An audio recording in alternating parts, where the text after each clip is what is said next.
Okay, good day to everyone. Welcome to our early retirement channel. This is episode 2, and we've got a very interesting guest today, and he's none other than Dr. Wells, crypto trainer Chris Long. All right, he runs the Cryptoknight Academy. Yes. Right, and we're gonna have a very informal discussion on cryptocurrency.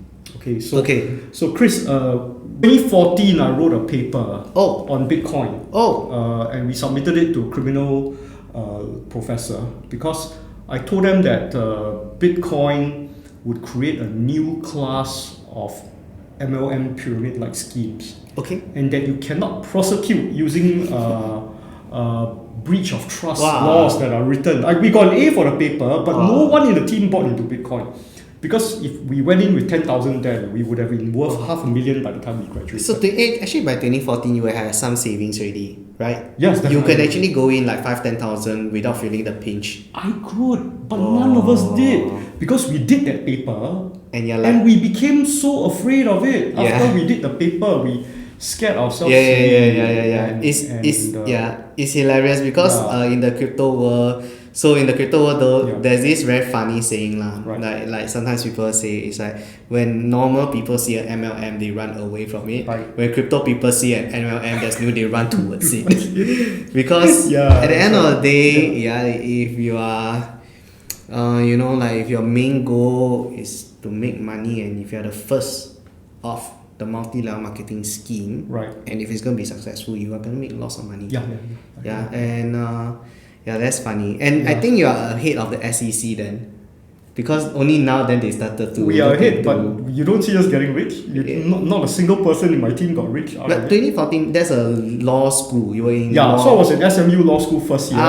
First semester we did criminal law under the great Chandra Mohan. Okay. And we decided to make Bitcoin the subject of our team dissertation. Wow. Okay. Yeah. So that was very So actually fun. you all thought about it ahead of what the SEC is thinking about it now, because now they are coming in and they are trying to persecute the exchanges like Coinbase and Binance, and it needs to have, I guess, a certain legal framework or precedent, and they don't have it, right? They don't. Which you kind of foresaw it. Your team foresaw it back in 2014 to say that this is going to be issue. The current, I guess, legislation, is that the right term to say? The current legislation doesn't cover it.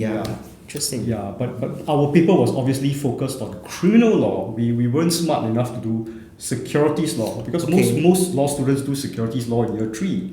If we had a chance of doing that, like corporate crime, under the same professor, we would have gone into things like prospectus requirements, the Howey test, the Howey test. Yeah, we've gone through all these tests. But then if it's a criminal law, I know we digress a little bit into this part, into something that is not exactly retirement. But if it's a criminal law, who do you target in Bitcoin? Because nobody owns it. Okay, so the hypothetical that we came up with is that somebody basically invites you to park your Bitcoins with his wallet, so that he can compound it to you at 20 to 25%. But then that doesn't mean that Bitcoin is.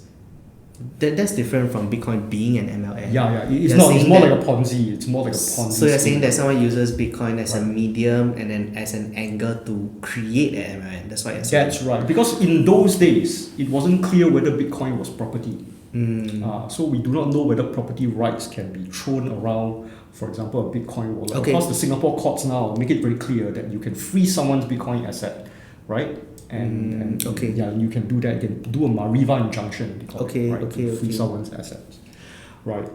Okay, so that was a good digression. We digress. That's a good digression. Sorry, guys. It was me. I was the one who digressed. That's what happens when the geeks get together to talk about crypto. Okay, maybe the next few minutes talk about what kind of crypto projects excite you at the moment right now. Even though we are in some sort of like a winter, there should still be exciting projects. So right now, honestly, my focus would be on the bigger coins that have been around. So Bitcoin, Ethereum, they have survived multiple winters. Right. So my take is that likely these are the ones that will be able to survive another one. Okay. So the smaller coins, the smaller altcoins, probably a lot of them would die out or die a slow death just by reducing liquidity.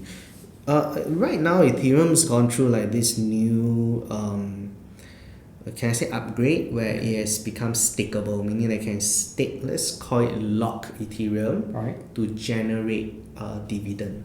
Okay. Something my readers, my followers will love. I'm trying to use your language in this, but the crypto term is that you can stake it, in other words lock it for staking rewards or for rewards. So there are a few layers to the rewards. It's broken down to a few layers. If you are interested, go and read about it. But anyway, that is kind of like the crux or the core concept of it. You lock it to get a dividend or to get a reward. Now this is called staking, and once you lock it, technically you cannot move it and take it around, right? So what is the financial innovation that people can do around this?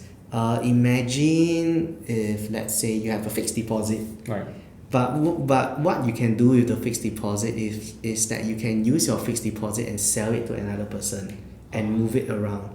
Or you can use your fixed deposit to act as a collateral to get a loan or to buy a house.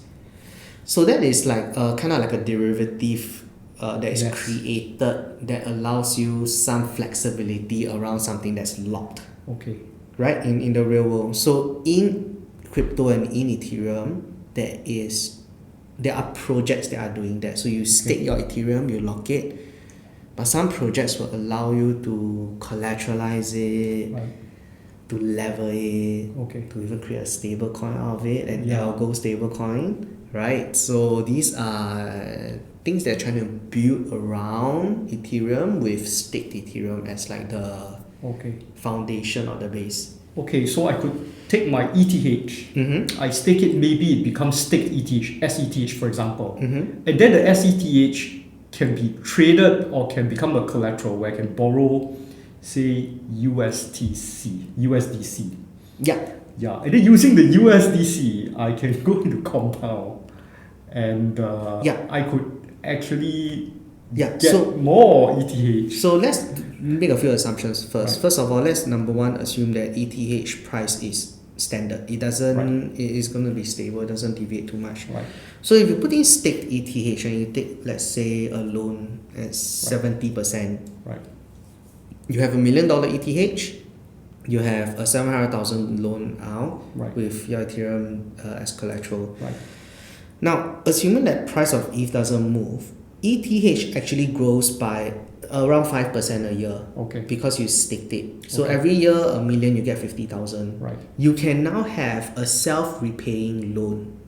That's right. Does that make sense? Yes, it does. So in 14 years, it will be fully paid off. So you can take the loan, you can spend it, and you don't even have to worry about paying it back.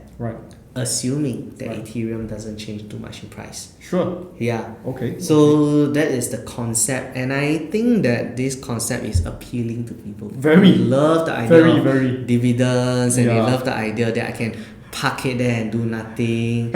And a lot of people around the world don't have this yet, so they might be buying it to get into it, creating perhaps one of the greatest Ponzi of all times. I don't know how to So that's the idea behind it. It's almost like a repeat of the Anchor protocol. It is different from Anchor.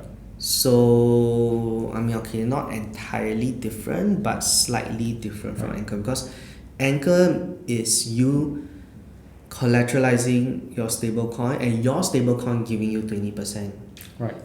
What the example I just mentioned is Ethereum collateralizing a stablecoin, but your stablecoin doesn't give you any return.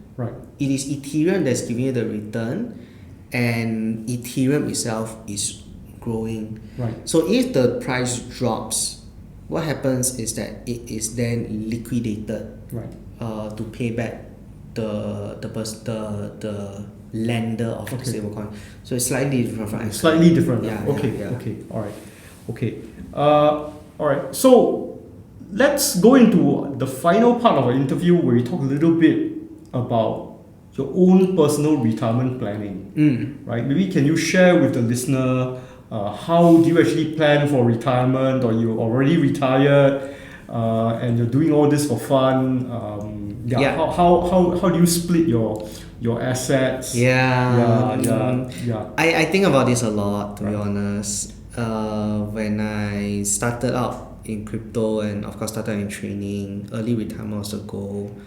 But I think that when it was 2021, when things were doing really, really well, I actually took quite a step back from trading. So I managed to actually build out a team, and they started to do some of the portions of business on my behalf, and I just kind of got really laid back. Okay. And in 2021 towards 2020 and 2022 probably, I was living like a retirement, you can say an early retirement lifestyle. Okay. And because I am also quite fortunate to come from a family where my parents can support themselves, I don't have that much dependence.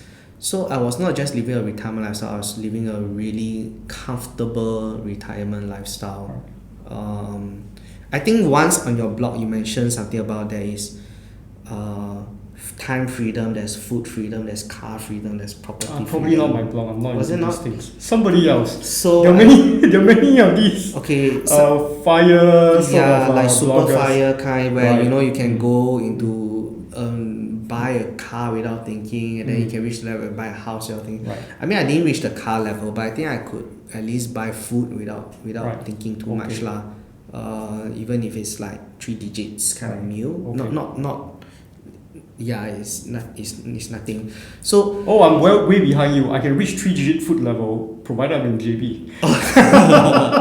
So I mean that was back in 2021 and every day you wake up, you're just kind of like bored because your friends, at least my age group, the guys, everyone's still working. I did blog about that. Did blog about that. Yeah. That's something which I've discovered the hard way. Yeah, like there's this disconnect between the disconnect. world. Yeah. And it's a bit weird because, in the past you would think that if you eat a omakase meal and you look at it and it feels impressive and you might want to kind of show off and brag about it. But once you can do it, you feel, at least to me, I feel that by posting such stuff and talking about such stuff, it alienates me away from my friends. Because my friends and us grow up together and they are at a different stage, and it alienates it and it's awkward to talk about it. It's sometimes, you just feel like the conversation is just weird, because you're talking about different stuff on Sunday. They are talking about having to go back to work, and then you're just like, I got nothing to do tomorrow. So I think going back to your question, sorry, I digress once again. No, I like where you're going with this. Yeah. And I like the fact that you're really open about this. Is one of the glaring weaknesses about early retirement that I've sort of noticed the hard way. And you basically brought out two levels to this. The first is the idea that your friends are still working but you are retired. And that's a common problem we face. Because retirement's a network good, which means that retirement works well when other people are retired. When other people are not retired, you're basically just one guy with nothing to do on the weekend. You got nothing to do. Right. So that's a very, very good point that you're raising. The second point, which I think is really good, is that when guys come together, I realize that there is a need to form hierarchies. That means sometimes one guy becomes the alpha and a few guys become a beta. Right? And often how we determine who becomes the alpha is generally by earning power or how financially resourceful you are. That's how it works in society. And the problem is, if you inadvertently signal your earning power, you create some social distance between yourself and your peers.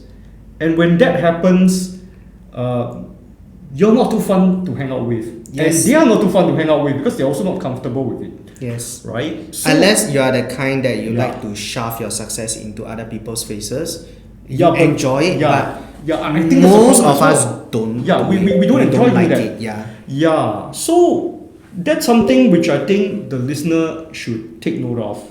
That sometimes and I hope occasionally I don't do that myself because subconsciously I do eat very frugally in Singapore, but I become a totally different person in JB. Right? So, but the reason I dare to be different is because I'm confident that the people watching me can afford a better meal. Because no matter how you look at it, Singaporeans don't have a problem with these JB meals. And I just don't want to alienate audiences when I do that. So I think that's also a very important lesson. Don't alienate people by signaling your wealth. In fact, especially if you have reached financial independence, you should put in a little bit of extra effort to blend in. That means when people take public transport, you try, you do your best. You know, when people don't have luxury watches, then leave your Rolex at home, right? There's no need to bring it out. It's dangerous, right?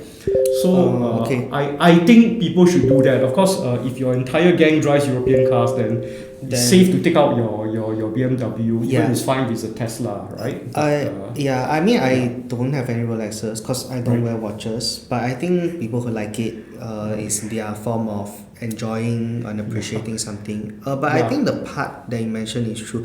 A bit of social distance will probably give you an edge and make you like the leader of tech if you want to. Because some of us don't want to. But a bit of social distance does it. But too much just makes you feel out of place and unbearable. You don't have any friends.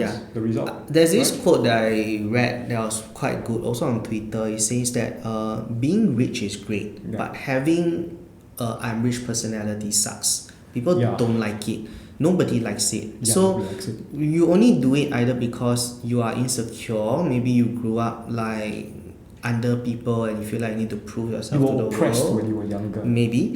That could be one reason. Or two, there's a business reason behind it. Hey guys, I need to show you I'm really successful because I want you to join my program, for example. I mean, nothing wrong with that. Like, I love the way you talk about that. Everyone does it. Like, Coca-Cola shows celebrities drinking it, and it makes you think like, if I drink Coca-Cola, I'm like New Jeans, or I'm like whoever else sponsors Coca-Cola. It's business. If we are a trainer, we must show you what we have done so that you understand that we have been there, done that. So that is a business reason behind it. But if you don't have a business reason, if you're with friends and you do it, it's just distasteful, in my opinion. Okay, I think this is really good, and I need to make sure that this doesn't get censored out, right? We're both investment trainers, and now we're saying that sometimes when we talk about these things, we do this for business reasons. But once you attend our class and you get to know us as human beings, you will find that actually, especially Dr. Well, we're very down to earth people. I mean, Dr. Wealth is like super never